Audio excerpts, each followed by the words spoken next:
नाशिक तेली समाजाच्या वतीने श्री संताजी जगनाडे महाराज यांच्या 300व्या पुण्यतिथी निमित्त सिडको परिसरातून भव्य पालखी मिरवणूक निघाली। मिरवणुकीत भव्य दिव्य सुवर्ण रथ होता। रथापुढे बँड पथक होते। वारकरी आणि संतांची वेशभूषा केलेले विद्यार्थी लक्ष वेधून घेत होते।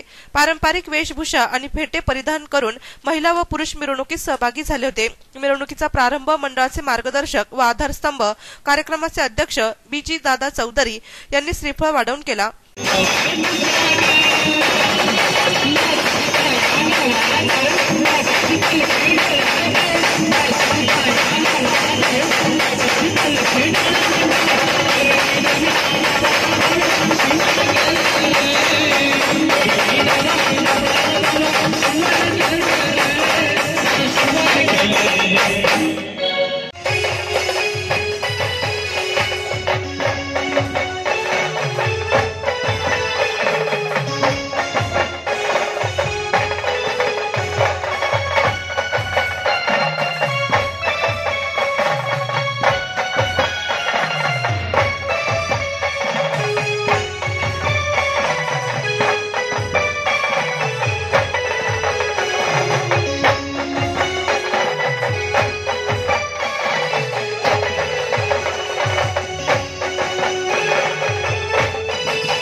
मंडळाचे अध्यक्ष रघुनाथ चौधरी, जनार्दन बेळगावकर, संदीप कोटे, संतोष चौधरी, देवाभाऊ वाघमारे, राहुल गणोरे, मधुकर एरंडोले, प्रवीण चांदवडकर, रमेश चौधरी, मनसेचे शहराध्यक्ष अनिल मटाले, नगरसेवक मुकेश शहाणे, नगरसेवक निलेश ठाकरे, नितीन माळी, अतुल सानप यांनी श्रीफळ वाढवले।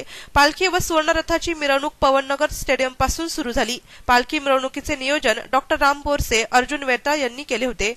नाशिक सिटी न्यूज साठी प्रतिनिधी सचिन दिवटे, सिडको।